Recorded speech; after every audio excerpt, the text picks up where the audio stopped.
যে গাড়িটা পেট্রোল আর ডিজেলের গাড়ি আছে সেটা কুমেদপুর হয়ে কাঠিয়ার যেত। এই আমাদের কুমেদপুর লাইনে 5টা বগি নেমে গেছে।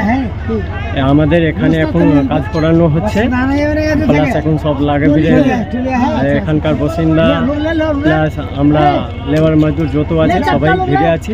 এটা তাড়াতাড়ি সরানো হবে। কি করে বগিগুলো লাইনচ্যুত হলো সেটা তো এখন বলতে পারছি না। কোনো কি বৃষ্টির কারণে কি ধসের জন্য কি এই বগি নেমে গেছে? আমাদের এখন জানা নাই এখন নষ্ট হয়েছিল নাকি, আমরা শুনতে পেয়েছি আসেছি। এখন ট্রেন চলাচল বন্ধ হয়ে আছে কি? এখন সম্পূর্ণ এখন অসুবিধা অনেক, যতক্ষণ এটা পরিষ্কার না হয় ততক্ষণ কিছু বলতে পারা যাচ্ছে। আপনার নাম? আমার নাম চন্দু কুমার সিং। আপনার বাড়ি? কুমেদপুর সিংপাড়া। রেল কর্তৃপক্ষের কিছু কমজোরি আছে এবং আমাদের এখানে যে হলো গ্যাং মাঞ্জা বাজার রেল স্টাফ যারা আছে তাদের গাফলতি অবশ্যই আছে।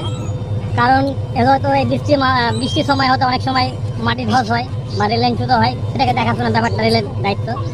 সেগুলো দেখাশোনা হচ্ছে না, রেলের কোনো কর্ণপাতই নাই সে ব্যাপারে।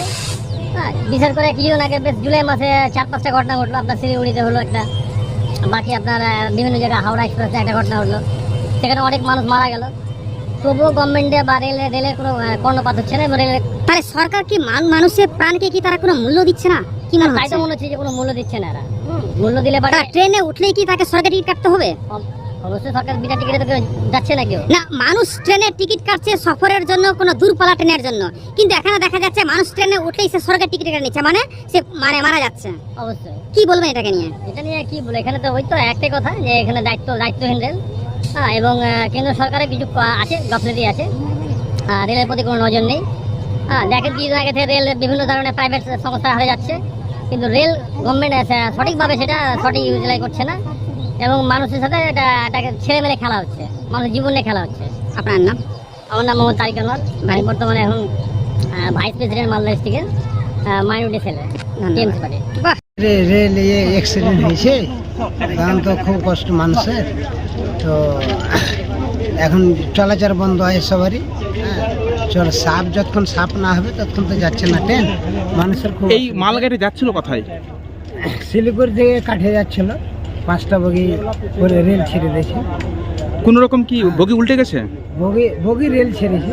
হ্যাঁ, উল্টে যাওয়ায় কেউ কি মানে জখম হয়েছে, হতাহত হয়েছে? না হয়নি, কেউ হয়নি।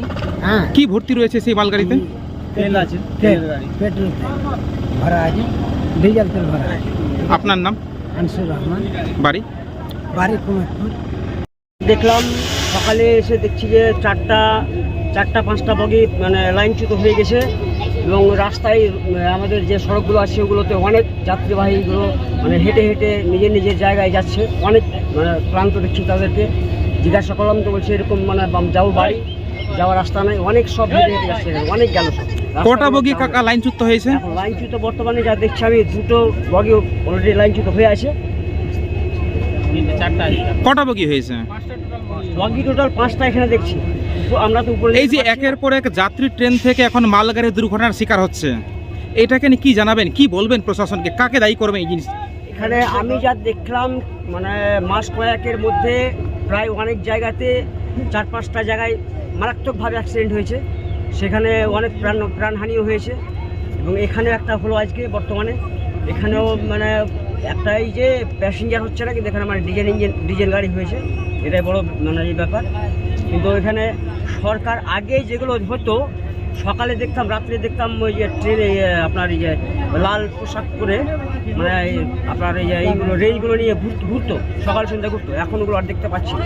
তো এখানে সরাসরি অভিযোগ উঠছে রেলের সুরক্ষার অভাবের জন্যই এই দুর্ঘটনা। হ্যাঁ, রেলের সুরক্ষার জন্য এই দুর্ঘটনা ঘটছে। যদি এটা যাত্রীবাহী ট্রেন থাকতো তাহলে হতাহত হতো? হ্যাঁ, অনেক হতো, তার সীমা ছিল না, প্রচুর হতো।